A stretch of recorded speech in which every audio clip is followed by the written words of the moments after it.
course making notes but still forget everything during your exams, then the problem is not in your memory but it's in your notes. Hello everyone, it's me Avikya Dahal, a BSN graduate from Maharajganj Nursing Campus and registered nurse of Nepal. In this video, I'm gonna give you some tips from my experience to make notes effectively to pass nursing exams. यहाँ पिक्चरमा देखाएको first नोटमा हेर्नुहोस् र second नोटमा हेर्नुहोस् र आफै एकचोटी compare गरेर difference पत्ता लगाउनुहोस्। तपाईले देख्न सक्नुहुन्छ फर्स्ट नोटमा कसरी एउटा प्याराग्राफमा एउटा बल्क प्याराग्राफमा लेखेको छ भने सेकेन्ड नोटमा चाहिँ कस्तो क्लियरली बुलेट्समा र इम्पोर्टेन्ट पोइन्ट्सलाई मात्र नोट डाउन गरेर लेखेको छ। Pointing out the common mistakes that students make are सबै बुकमा जस्तो छ फेरि रिराइट गर्ने इन नोट्स। नोट्समा चाहिँ अननेसेसरी एक्सप्लेनेसन गरेर इलाबोरेसन गरेर लेख्ने, रिभिजन गर्दाखेरि बुझिने खालको स्ट्रक्चर नहुने, पुरै नोटलाई एउटै फर्मेटमा लेख्ने जस्तो प्याराग्राफ्समा लेख्ने अथवा सबै कुरालाई फेरि फ्लो चार्ट बनाउन खोज्ने। नोट्स जसमा चाहिँ यस्तो धेरै सर्टकट्सहरू युज गरेको होस् कि पछि आफैले बुझ्न गाह्रो हुने। त्यसो भए गुड नोट्स चाहिँ कस्तो हुन्छ त? स्ट्रक्चर्ड हुन्छ, रिभिजन फ्रेन्डली हुन्छ, सर्ट हुन्छ र क्लियर हुन्छ। इभन मैले दुईटै देखाएको पिक्चरमा देखाएको नोट्स पनि बेस्ट छैन। आफ्नो नोट्सलाई चाहिँ गुड नोट्स कसरी बनाउने त?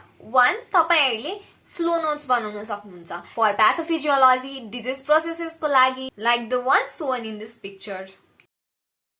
कुनै दुईटा सिमिलर काइन्ड अफ डिजिजलाई कम्पेरिजन गर्नका लागि डिफरेन्स बिट्विनको टेबल बनाउन सक्नुहुन्छ अथवा ड्रग्सहरूलाई पनि कम्पेयर गर्नका लागि टेबल बनाएर याद गर्न सक्नुहुन्छ।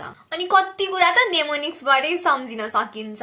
झन् वियर्ड, फन्नी र युनिक नेमोनिक्स बनायो भने त यति रमाइलो हुन्छ पढ्न। र आफ्नो फन नेमोनिक्सलाई चाहिँ सेयर गर्न नबिर्सनु होला यो भिडियोको कमेन्ट सेक्सनमा। अनि डायग्राम बेस्ड नोट्स पनि इम्पोर्टेन्ट हुन्छ फर एनाटोमी, फिजियोलोजी, डिजिज प्रोसेसेसहरू बुझ्नका लागि आफूले ड्र गरेर भन्दाखेरि एकदम इजी हुन्छ।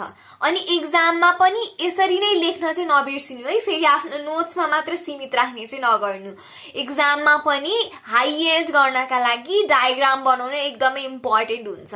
अनि बुलेट पोइन्ट बनाएर नोट्स गर्ने फर नर्सिङ इन्टरभेन्सन्सहरू, अनि डेफिनेसनलाई लिस्ट गर्नका लागि, कजेसहरूलाई लिस्ट गर्नका लागि। फर एक्जाम्पल चाहिँ तपाईले यो पिक्चरमा हेर्न सक्नुहुन्छ।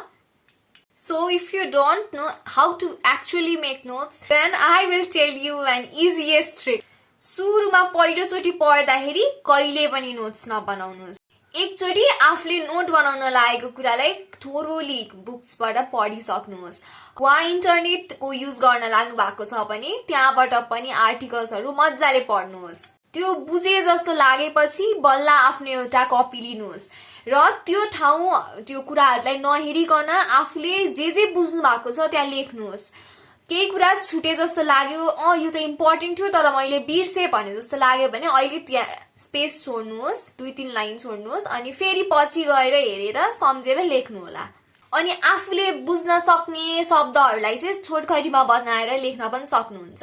जस्तै टेम्परेचरलाई TMPR अथवा पल्सलाई P त्यसरी लेख्न सक्नुहुन्छ। अनि नोट्सलाई त रङ्गी बिरङ्गी पारेर बनाउन पर्दैन। जस्ट फ्यु कलर्सहरू 2-3टा रेड, ब्ल्याक, ब्लू युज गरेर नोट्सहरू बनाउन सक्नुहुन्छ। अनि मलाई चाहिँ कसरी क्लासको त्यो टिचिङ गरेको टिचरहरूले पढाइसकेपछि कसरी नोट्स बनाउने भने एकदम गाह्रो लाग्थ्यो के गर्ने रहेछ भनेदेखि एभ्री सब्जेक्टको डिफ्रेन्ट नोट्स बनाउनु। जस्तै एनाटोमी, फिजियोलोजीको सबैको डिफ्रेन्ट बनाउने। अनि तपाईँहरूलाई डिफ्रेन्ट टिचर्सहरूले आएर पढाउनुहुन्छ, टिचर्स अनुसार नबनाउनु के, त्यहाँ अब सिस्टम अनुसार बनाउनु। तपाईँको सिलेबसमा त सिस्टम हुन्छ नि त, अनि त्यो सिस्टममा चाहिँ अब सर्कुलेटरी सिस्टम भनेर हाफ पार्ट छुट्याइदिनुहोस्। अब त्यहाँ अब जे पढाउनुहुन्छ बेसिकदेखि सुरुदेखि पढ्दै मैले भने जस्तै गरी लेख्दै जानुहोस् अनि फिलअप गर्दै जानुहोस्। मैले चाहिँ यो पार्टमा एकदम धेरै मिस्टेक गरेको थिएँ, सब जम्बल अप गरेर सबै बेसिक साइन्स त हो भनेर एउटै ठाउँमा लेख्थेँ। यति गजेङ गुजुङ भएको थियो, मलाई एकदम गाह्रो भएको थियो त्यो पढ्न। अनि हरेक क्लासबाट पढेर आइसकेपछि पनि त्यहाँ नोट्सहरूलाई अपडेट गर्ने गर्नुहोस् र आफूले कतै नयाँ कुरा केही पढ्नुभयो, त्यही सब्जेक्ट सम्बन्धित रिलेटेड कतैबाट खोजेर पढ्नुभयो अनि केही नयाँ कुरा फाइन्ड गरे जस्तो लाग्यो भने त्यहाँ लेख्नुहोस्। अनि त्यो लेख्नका लागि चाहिँ अब आफूले सबै अटस पारेर लेख्न त भएन, त्यही भएर अलिकति ग्याप्सहरू राखेर जानुहोस्। त्यहाँ मैले अघि तपाईँले स्याम्पल देखाएको थिएँ नि, त्यो नोट्समा चाहिँ त्यो एउटा मिस्टेक छ, त्यहाँ अलि स्पेसहरू मजाले छोडिएको छैन। अनि जति आफूलाई सजिलो हुने शब्दमा लेख्नुहुन्छ नि त्यति सजिलो हुन्छ तपाईँले त्यो नोट रिकल गर्न। अब नेपालीमा बुझ्नुहुन्छ भने नेपालीमै लेख्दा नि भयो, त्यहाँ सानो छोटो छोटो मिनिङ लेखेर गर्दाखेरि हुन्छ, एकदम इजी हुन्छ। मैले चाहिँ सेकेन्ड इयरमा त्यसरी नोट्स बनाएको थिएँ, कति हेल्पफुल भएको थियो क्या त्यसरी बनाउँदा। मैले आफ्नो एक्सपिरियन्सको बेसमा चाहिँ तपाईँहरूको नोट्स कसरी बनाउने भनेर सेयर गरिसकेको छु। तपाईँहरूले मेरो अपलोड गरेको भिडियोजहरू धेरैजनाले हेर्नु हुँदो रहेछ तर सब्सक्राइब गर्नु हुँदैन, प्लिज सब्सक्राइब गर्न नबिर्सिनु होला। र यो भिडियो हेल्पफुल लाग्यो भने आफ्नो फ्रेन्ड्सहरूसँग पनि सेयर गर्नुहोस्, लाइक गर्न नबिर्सिनु होला। Thank you guys, by by.